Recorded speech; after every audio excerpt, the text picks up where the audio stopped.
헬로, 안녕하십니까. 반갑습니다. 대한민국에서 영어를 잘하는 방법 11번째 시간입니다.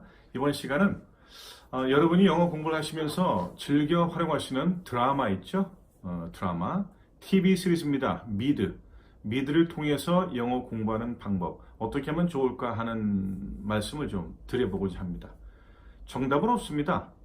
사람의 특징에 따라서 사람이 이제껏 해왔던 방법에 따라서 그게 잘 맞는 분들은 그렇게 하시면 되는 거고, 제가 말씀드리는 것은 이제 처음 드라마를 통해서 영어를 공부하고 싶으신 분들 계시면 그런 분들에게 저의 생각을 말씀드리는 겁니다. 우리 그렇잖아요. 음식도 절대 저거 먹으면 안 되는데 늘 그렇게 먹고 살아왔던 사람이 있어요. 건강진단을 받아보니까, 건강검진을 받아보니 전혀 건강에 이상이 없습니다. 정말 특별하죠? 어디에나 다 적용이 됩니다. 그동안 제가 옆에서 보면서 미드를 공부하시는 수없이 많은 분들을 뵙지 않았겠어요? 그분들이 저에게 방법을 묻기도 하고 저도 말씀드리기도 하고, 저도 미드를 통해서 영어 공부하는 책들을 여러 번 발표를 했습니다만, 어쨌든 모든 사람들이 각자 나름대로의 특징에 맞게 영어를 선택해서 공부를 하는 것이니까.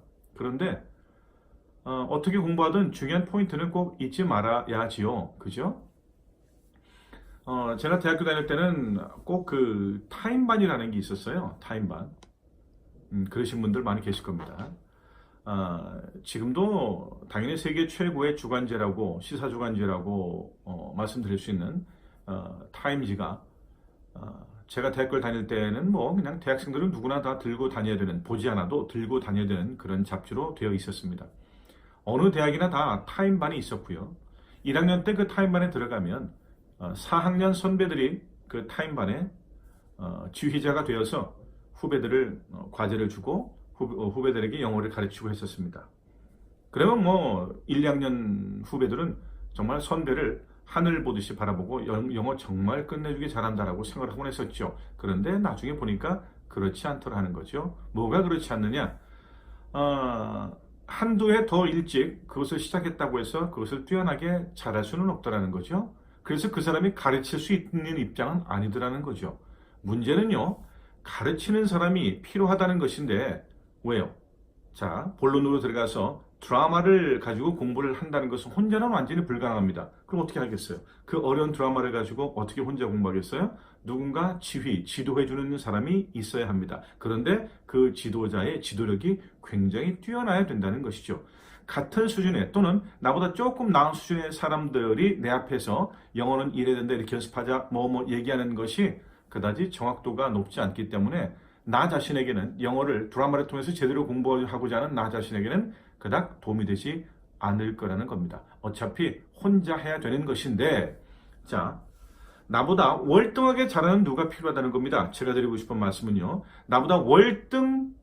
단순히 나보다 월등 영어 실력이 뛰어난 사람뿐만이 아니고 그 사람이 영어를 잔잔히 하나하나 가르쳐 줄 수 있는, 지도해 줄 수 있는 능력이 있어야 된다는 것이죠. 특히 드라마는 통으로 전체를 보는 것은 불가능합니다. 20분, 30분짜리 드라마 에피소드 하나를 시작하시면서부터 30분 내내 보면서 계속 보고 반복하고, 이것은 질리게 만들죠. 어려워서 못합니다. 어려워서 못해요. 그럼 도대체 어떻게 하는 건가요? 사실 저의 방법입니다. 저의 개인적인 생각이지 뭐 이렇게 해야만 된다고 주장하는 건 절대 아닙니다. 뭐 옳네 틀리네 이런 거 말 필요 없고요. 저의 생각을 말씀을 드리는 겁니다. 30분짜리 에피소드면요, 그 안에서 정말 일반적으로 나오는 표현들이 있습니다. 그것이 어느 장르인지에 관계없어요. 정치, 범죄, 경제, 의학, 또는 뭐 코미디, 무엇이든 관계없습니다. 어떤 드라마를 봐도 그 드라마 안에는 요 길이, 대사 길이로 따져서 요 정도 길이에 우리에게 꼭 필요한 상황, 누구에게나 연결될 수 있는, 누구나 경험할 수 있는 요 정도 길이의 대화는 반드시 5개 이상 존재합니다. 에피소드, 30분짜리 에피소드 하나에 우리가 익혀야 할 값어치가 있는 이 정도 길이의 다이얼로그는 반드시 5개 이상 존재한다. 그것을 뽑아내야 됩니다. 그것을 누군가가 뽑아줘야 합니다.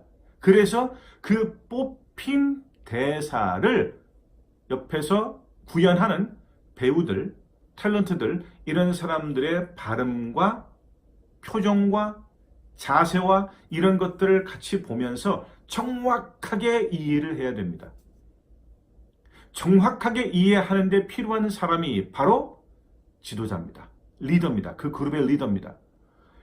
5개 또는 그 이상이 되는 좋은 부분을 뽑아내는 것도 리더가 해줘야 할 일이고, 그것을 완벽하게 이해시켜주고, 그것을 옆에서 보면서, 눈으로 보고 표정을 보면서 발음 톤을 보면서 같이 연습하고 쉐도잉하고 의미를 파악하고 하는 것을 완벽하게 옆에서 지휘해주는 사람이 필요하다는 겁니다. 다른 거는 별 필요 없어요. 그렇게 누구나 쓸 수밖에 없는 일상적인 그 대화, 통을 끄집어내서 뽑아서 서로 의견을 나누고 해석하고 발음 연습하고 이것이 계속 숙달 반복되는 방법, 그게 바로 드라마를 통해서 영어를 공부하는 방법이라고 저는 생각을 합니다. 누군가가 잘 지휘를 해줘야 한다. 혼자서 드라마로 공부하겠다고 덤벼들면 거의 100% 실패합니다. 무작정 30분짜리 에피소드 하나를 처음부터 끝까지 계속 듣고 있어 봐야 들어지지도 않고 잘 안 됩니다. 같이 공부하는 사람들이 있어서 서로 자극도 되고, 그리고 지도자가 정확히 지도해주고, 이런 패턴으로 잘 흘러가면 드라마로 공부하는 것이 여러분께 정말 큰 도움이 될 겁니다. 제 생각에는 이것이 가장 좋은 방법이라는 느낌이 들어서 여러분께 소개해 드리는 겁니다. 대한민국에서 영어를 잘하는 방법, 드라마를 통해서 영어를 공부하고자 하는 열풍이 정말 오래 갑니다. 10년, 20년 갑니다. 그렇다면 좀 더 이제 새로 시작하시는 분들은 좀 더 정확한 방법으로, 좀 더 편안한 방법으로, 좀 더 적극적으로 공부하시면 좋겠다는 생각에서 말씀드렸습니다. 감사합니다.